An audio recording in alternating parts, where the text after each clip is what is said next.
ICAI की नई latest news तो आपने शायद सुनी ही होगी, जिसमें आईसीएआई ने प्रपोज करा है सीए फाउंडेशन और सीए इंटर के एग्जाम्स को अब साल में 3 बार लेने के लिए। यस, पहले ये एग्जाम्स बच्चों साल में 2 बार होते थे। अगर आप अभी क्लास 12th में हैं तो शायद आपको पता हो, और अगर आप सीए स्टूडेंट हैं तो ऑलरेडी आपने अपने अटेम्प्ट्स की तैयारी शुरू कर दी होगी। जून 2024 के बाद से आईसीएआई ने प्रपोज करा है कि सीए फाउंडेशन और सीए इंटर के एग्जाम्स को अब साल में 3 बार लिया जाएगा। अब साल में 3 बार एग्जाम्स लेने का मतलब है कि 2 एग्जाम्स के बीच में जो आपको अब गैप मिलने वाला है, या 2 अटेम्प्ट्स के बीच में जो आपको गैप मिलने वाला है, वो रहेगा 4 महीने का।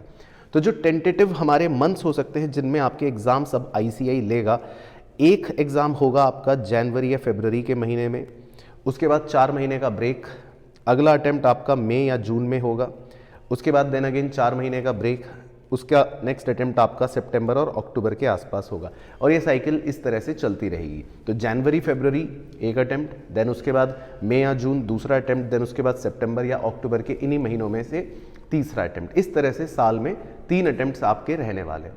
अब अगर आप क्लास 12th के स्टूडेंट हैं और आप अब क्लास 12th के बाद सीए फाउंडेशन का एग्जाम देना चाहते हैं, तो आपको अपने क्लास 12th के स्टार्टिंग से ही उसकी प्रिपरेशन करनी चाहिए, क्योंकि आप अगर जनवरी या फरवरी के अंदर एग्जाम देना चाहते हो तो वो आपके क्लास 12th के साथ क्लैश कर सकता है। और अगर आप मई अटेम्प्ट भी देना चाहते हो या जून अटेम्प्ट भी देना चाहते हो तो आपके बोर्ड्स एग्जाम के बाद अब आपको कम टाइम थोड़ा सा मिला करेगा अपने सीए फाउंडेशन की प्रिपरेशन के लिए।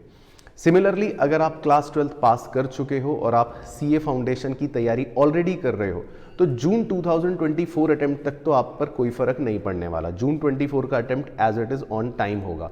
लेकिन हो सकता है जब आईसीएआई अपनी अगली वीडियो में या अपने अगले नोटिफिकेशन में क्लैरिटी दे मंथ्स को लेकर, तो आपको सितंबर या अक्टूबर के महीने का एक अटेम्प्ट हो सकता है दोबारा मिल जाए। तो इन केस जो बच्चे जून में अपना अटेम्प्ट नहीं क्लियर कर पाएंगे तो हो सकता है उनको नेक्स्ट अटेम्प्ट दिसंबर से पहले, जनवरी से पहले सितंबर या अक्टूबर में देने को मिल सकता है। And same goes with the CA inter students as well. CA inter students का भी मई अटेम्प्ट तो एज इट इज रहने वाला है जो भी उनका है इस साल। बाकी उसके बाद हो सकता है अगर अटेम्प्ट सितंबर या अक्टूबर के महीने में हुआ तो आपको नेक्स्ट अटेम्प्ट उस समय देना को ऑप्शन दिया जा सकता है। अब 3 बार अटेम्प्ट देने से बेसिकली आपके ऊपर क्या फ़र्क पड़ने वाला है, उस पर मेरा ओपिनियन ये है कि अब आपके एग्ज़ाम देने के बाद जब रिजल्ट आते थे और उस रिजल्ट में अगर आप क्लियर नहीं हो पाते थे तो आपको एक टाइम गैप लंबा मिलता था कि जिसमें आप रीअपियर हो रहे हैं।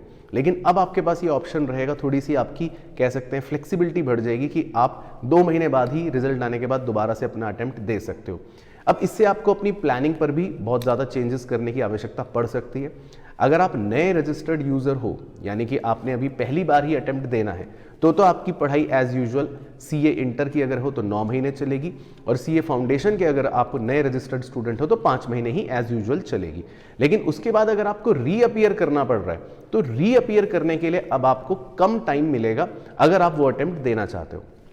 अब इसमें एक फ़ायदा आपके लिए ये है कि जहां आप मान लो वर्स्ट के सिनेरियो में साल या 1.5 साल लगाते हो किसी भी अपने एक लेवल को क्लियर करने में, तो उसमें आपको सिर्फ 2 ही या 3 अटेम्प्ट मिलते थे।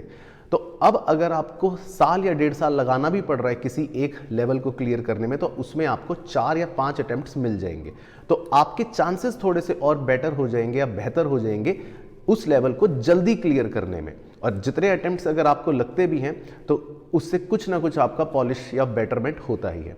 लेकिन ऑब्वियसली इसका मतलब ये नहीं है कि हमें ज़्यादा अटेम्प्ट ही लगाने हैं क्लियर करने के लिए। आपकी प्लानिंग या आपकी तैयारी जो रहेगी वो तो यही होगी कि हम जो अपना अटेम्प्ट दे रहे हैं वो अच्छे से प्रिपेयर करके ही दें। बस आपकी फ्लेक्सिबिलिटी थोड़ा बढ़ गई कि इन केस अगर कोई ग्रुप या कोई पेपर आपका लेवल क्लियर नहीं होता तो आपके पास ऑप्शन थोड़ा जल्दी आ जाएगा रीअपियर करने का 2 महीने या 3 महीने के बाद। बाकी आपकी इस बारे में क्या राय है, आपकी इस बारे में क्या क्वेरीज है, वो मुझे नीचे कमेंट में ज़रूर बताना। बहुत जल्दी आईसीएआई इस पर सारी डिटेल्स शेयर करने वाला है, तो मैं आपको वो सारी डिटेल्स का ब्रेकडाउन भी बहुत अच्छे से बहुत इजी लैंग्वेज में ज़रूर दूंगा। वीडियो को लाइक ज़रूर करना, सबके साथ शेयर ज़रूर करना। और अगर आप क्लास 12th के स्टूडेंट हो स्पेशली, तो आपके लिए मैं बोलना चाहूँगा कि अब आपको अगर सीए फाउंडेशन में तैयारी करके एडमिशन लेना है या सीए फाउंडेशन क्रैक करना है तो आपके लिए बेस्ट स्ट्रेटेजी यही है कि आप क्लास 12th के साथ साथ ही प्रिपेयर करें। उससे आपको ये बेनिफिट होगा कि आप जनवरी दिसंबर का अगर अटेम्प्ट एलिजिबल होते हो तो वो भी दे सकते हो। उससे आपको काफ़ी आइडिया हो जाएगा कि पेपर कैसा होता है, और क्या पता आपकी तैयारी अच्छी हो तो आप क्लियर भी कर सकते हो। And same goes for foundation and inter students as well. आप पहले अटेम्प्ट को बहुत अच्छे से प्रिपेयर करो, क्योंकि उसमें आपको अपना पूरा टाइम देना है। बट अगर इन केस वो क्लियर नहीं भी हो पाया तो अब आपको ज़्यादा अटेम्प्ट्स मिल जाएंगे दोबारा से रीअपियर होने के लिए। लेकिन अपनी प्लानिंग, अपनी स्ट्रेटेजीज को आपको अकॉर्डिंगली ही बनाना पड़ेगा और रीडिज़ाइन करना पड़ेगा। मिलता हूं नेक्स्ट वीडियो में। कमेंट करके मुझे अपनी क्वेरीज ज़रूर बताना।